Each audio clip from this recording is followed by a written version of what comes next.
cuatro pares de patas. Muy bien. Dentro de los arácnidos hay dos grupos importantes: ácaros y araneidas, que son las arañas. Entonces, cuando hablamos de arácnidos, no solo hablamos de arañas, también están incluidos los ácaros. O sea, los ácaros, ¿cuántas patitas van a tener? 8. ¿Ok? Muchas veces se confunden y piensan que ácaros son insectos. No son insectos. Listo. Dentro de los ácaros hay muchos de importancia médica. No los vamos a mencionar todos porque inclusive hay algunos que están relacionados con alergias y dermatitis, pero hoy nos vamos a centrar en los más característicos y en los que son más fáciles de observar o notar. ¿Quiénes son? Ixodoidea, que son las famosas garrapatas. Trombidoidea, ahorita les voy a mencionar cómo es. Sarcoptes escabietes, el de la sarna humana, y los demodex, que es el de la pestañita. Vamos primero con las garrapatas. Entonces, miren, las garrapatas, las Ixodoidea, pueden ser de dos tipos: garrapatas duras o garrapatas blandas. Las garrapatas duras se conocen como Ixodidae y las blandas se conocen como Algasidae. Esos son sus nombres científicos. Solo que comúnmente les dicen duras o blandas por el resultado de lo que aprietas. Cuando tú ves una garrapata y la pisas, si es blanda, probablemente sí se aplasta. Si es dura, no le hizo absolutamente nada, se va corriendo como si. Entonces, como las personas identifican eso con más facilidad, por eso les dicen duras o blandas. Pero lo correcto es Ixodidae y Algasidae. Muy bien. ¿Cómo es la estructura del cuerpo de una garrapata? Miren, en los insectos era fácil: cabeza, tórax, abdomen, ¿verdad? Bastante familiarizados con eso. En el caso de las garrapatas es un poco diferente. ¿Por qué? Porque la cabeza, entre comillas, se fusiona al tórax, ¿listo? Y adoptan un nombre diferente. La cabeza ya no se llama cabeza, se llama natosoma. Y el resto del cuerpo se llama idiosoma. Natosoma, idiosoma. Ahora, en el natosoma, en la cabeza, entre comillas, ¿qué estructuras vamos a encontrar? Miren, la base sobre la que se van a insertar el resto de elementos se llama capítulo. Y en el capítulo se insertan los quelíceros y los palpos. No va a ser en el único que vamos a hablar de quelíceros y palpos. Eso vamos a ver también en las otras, sobre todo en las arañas, que vamos a mencionar con más detalle. Pero estos nombres son nuevos y sí es importante que los conozcan, porque en base a eso vamos a entender también un poco de la clínica más adelante. Muy bien, vamos a hablar de cada una de las garrapatas. Primero las garrapatas duras. ¿Por qué son duras? ¿Por qué cuando las aplasto no pasa nada? Porque tienen, como ven acá, un escudito. Acá se nota mejor, ¿ven? Un escudito. Y ese escudito es lo que le da la dureza. Además de tener ese escudito, como les mencionaba, va a tener 8 patas, pero no va a tener 8 patas en todo su ciclo de vida. Al principio va a tener 6 patitas y ya cuando es adulto va a tener 8 patas. Les tengo que mencionar cómo es el ciclo de vida de los ácaros en general. Es una fusión del ciclo de vida de los insectos, o sea, es una fusión de metamorfosis completa con incompleto. ¿Cómo así? Vamos a tener estadio de huevo, que lo teníamos en ambos, luego vamos a tener estadio de larva, que lo teníamos en ambos, luego vamos a tener estadio de ninfa, ¿ok? Entonces va a ser huevo, larva, ninfa y adultos. Y cuando es larva, allí es cuando tiene 6 patitas. Todos los ácaros que vamos a conversar tienen 6 patitas en estadio de larva.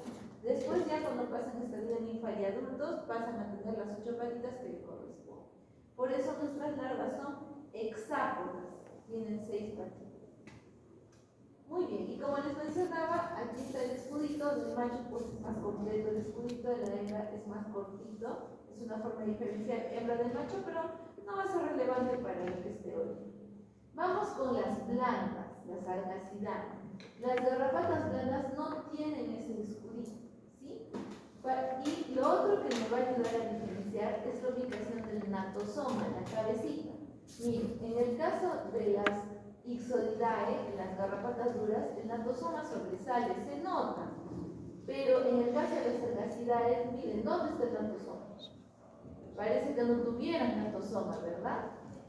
El natosoma está acá, aquí, ventralmente. Ventralmente, ahí se encuentra la cabeza. Por eso por afuera no se nota el natosoma, pero en realidad se encuentra guardado. Esa es la segunda cosa que nos permite diferenciar. Muy bien. Entonces, ¿de qué se alimentan las garrapatas y qué relación tienen con nosotros? Las garrapatas se alimentan de sangre. No solamente sangre humana, también de los animalitos. Por eso muchas veces las principales víctimas son los animalitos. Entonces, lo que hacen estas garrapatas es introducir su natosoma y empezar a succionar sangre.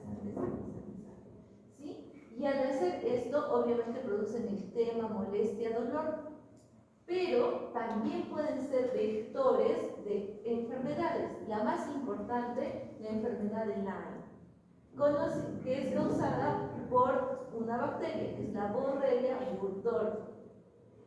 ¿Qué otra enfermedad hemos aprendido con Borrelia? Muy bien, Borrelia recurrentis. ¿Qué enfermedad produce la recurrentis? Fiebre recurrente. ¿Y quién es el vector de la Borrelia recurrentis?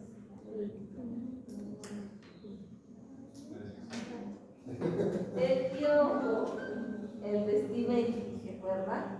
Ya no se van a confundir, por eso les hago acordar ahora. ¿Sí? No se van a confundir. Hay dos borrelias. La Borrelia recurrentis que hemos hablado en el piojo y la Borrelia burgdorferi, que es la causante de la enfermedad del Lyme. ¿Ok? Y bueno, también cabe resaltar, esto es cuando hace una picadura cualquiera, ¿no? En la pierna, en el brazo, donde sea, por allí puede ingresar la Borrelia burgdorferi. Sin embargo, cuando mi garrapata se aloja en el canal auditivo, principalmente el canal auditivo externo, se le conoce con el nombre de Otobius mecnini a la enfermedad, cuando encuentran garrapatas en el oído. Y sí pasa. Las personas que viven principalmente en el campo, porque las garrapatas viven en el campo, en las plantas, en el pasto, por allí se desplazan y cuando ven que se acerca algún animal de sangre caliente como nosotros, se prenden, meten el natosoma y empiezan a succionar la sangre. Entonces, las personas que viven y trabajan en el campo pues tienen más riesgo de coger alguna garrapata por ese motivo, ¿no? ¿Y cómo es que podría llegar al oído? Cuando tú te echas en el pasto. Te echas en el pasto, dejas al descubierto el oído y es más fácil que pueda ingresar ahí. Y va a venir el paciente con irritación, molestia, prurito, y cuando observas con el otoscopio que te encuentras una garrapata. Ese es el famoso Otobius mecnini. Pero vamos a hablar de la enfermedad de Lyme. La enfermedad de Lyme es una enfermedad muy frecuente, no es ajena a nuestra realidad, pero de hecho que es mucho más llamativa y característica en América del Norte. O sea, Estados Unidos, México, ahí van a ver muchos más pacientes que presentan esta enfermedad felizmente. En el Perú, pues los reportes son bajísimos y probablemente son casos importados que ya se han contagiado fuera. Entonces, ¿por qué se caracteriza la enfermedad de Lyme? Miren, al picar la garrapata ingresa la Borrelia burgdorferi y lo primero que va a producir es síntomas semejantes a la gripe. Puede ser malestar, un poco de fiebre, un poco de artralgias, nada relevante que luego desaparece. Entonces la mayoría asume que es una gripe transitoria. Sin embargo, una vez que desaparece la sintomatología de gripe, ya arranca como tal la sintomatología característica. ¿A qué me refiero? Los ganglios linfáticos se inflaman, va a haber una fatiga extrema. Es más, dicen que es tan extrema que no pueden levantarse de su cama para ir al baño. Así de cansados se sienten. ¿Sí? Y sobre todo, lo que estamos observando acá, son lesiones que parecen una diana, que tienen la parte interna eritematosa, alrededor de una porción más clara y alrededor de esta otra porción eritematosa. Entonces es una lesión en diana. ¿Listo? Entonces aparece eso, ya, ahí sí se prenden las alarmas, vamos a hacer el diagnóstico y sale el Lyme. El problema está en que la gran mayoría de veces, a pesar de que el Lyme se trata, se le da el antibiótico y muere la bacteria, queda nuestro sistema inmune alerta. Y el sistema inmune, que ya está sensibilizado, se confunde y empieza a atacar como si fuera borrelia a nuestras articulaciones. Y estos pacientes presentan artritis persistentes para el resto de sus vidas. Entonces ya de alguna forma quedan incapacitados. Y hay muchas personas que lamentablemente se han contagiado de Lyme. Aquí están dos características. Tenemos a Thalía, tenemos a Justin Bieber. ¿Por qué? Porque en América del Norte, además de ser frecuente, les gusta ir de picnic, ¿verdad? Entonces se van de picnic o se van también a los bosques, tienen sus casas en los bosques, se van de paseo a los bosques, y allí es donde también hay muchas garrapatas, los muerden, los pican, y allí es donde arrancan. Lamentablemente ellos sí han quedado con secuelas del Lyme. Y cada vez que su inmunidad baja, ya sea por estrés, ya sea por alguna otra enfermedad, pues el sistema inmune, ellos, no lo sé, se enferman de una gripe. El sistema inmune ataca esa gripe, se curan de esa gripe, pero como ya está activo contra el Lyme, automáticamente se va a atacar de forma inmediata a sus articulaciones. Entonces sufren muchos episodios de artritis persistentes muy dolorosas, y de hecho en sus entrevistas pues cantidad de veces han contado. Es más, hay una modelo, ¿cómo se llama? Hadid, Bella Hadid. Bella Hadid también tiene Lyme, y su mamá también. Yolanda Hadid, es Yolanda Hadid. Sí, ¿no es cierto? Ya. Su mamá también tiene Lyme. Y en la última pasarela de Victoria's Secret Fashion Show, Bella Hadid modeló, y todo el mundo la criticó porque modeló como una caraza que parecía que hubiera terminado su enamorado 10 veces. Entonces todos dijeron, ay, que no tiene gracia, que ya perdió toda la magia que tenía Bella Hadid. Y resulta que había tenido un episodio de artritis persistente y había estado hospitalizada hasta el día anterior. Es más, hasta ese día. Ese día le dieron de alta, modeló y regresó al hospital. O sea, así de incapacitantes son las secuelas del Lyme. Hasta ahora, pues, no se puede hacer mucho. Lo que Thalía cuenta en sus entrevistas es que solo les queda, pues, tratar de vivir una vida tranquila, ¿no? Para que su inmunidad no baje, no se enferme y eso no reactive la secuela del Lyme.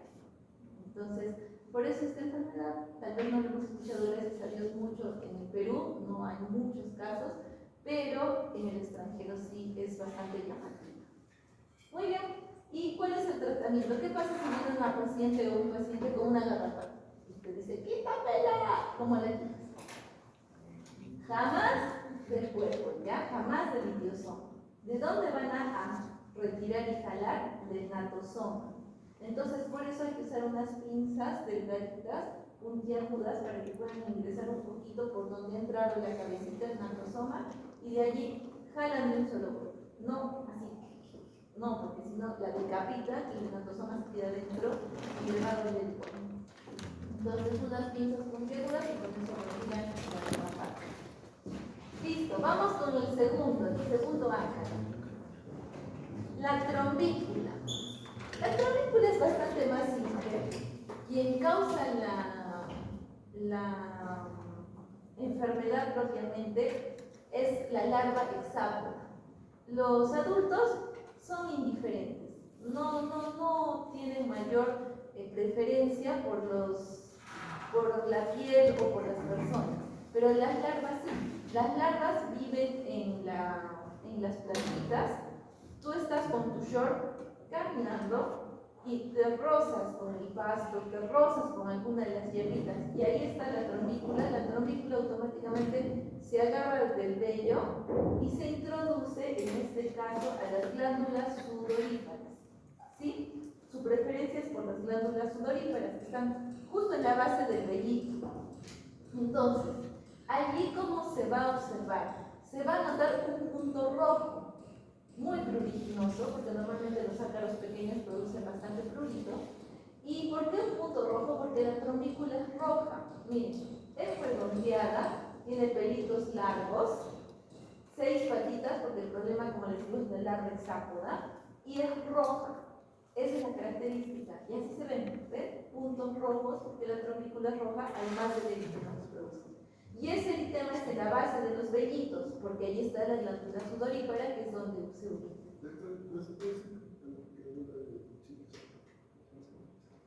Es que en el caso del chinche, no solamente es donde hay vellitos, es en cualquier parte del cuerpo, y además en el caso de la chinche no es tan rojo, ¿sabes lo que pasa?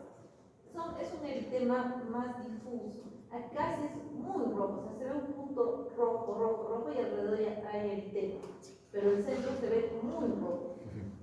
Y eso es por el eritema más el color propio de la trombícula que vive en el folículo. ¿Sí? Entonces, ¿de qué se alimenta? Normalmente se alimenta de plasma y de líquido intercelular, no se alimenta tanto de sangre como tal. Y como les mencionaba, produce prurito, sobre todo en las noches. Los ácaros en las noches producen el prurito, no solamente la trombícula, sino los otros que vamos a mencionar.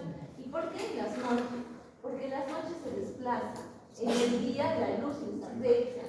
Y en la noche, como no hay luz, eso les permite moverse, reproducirse, alimentarse, y allí es donde genera el prurito.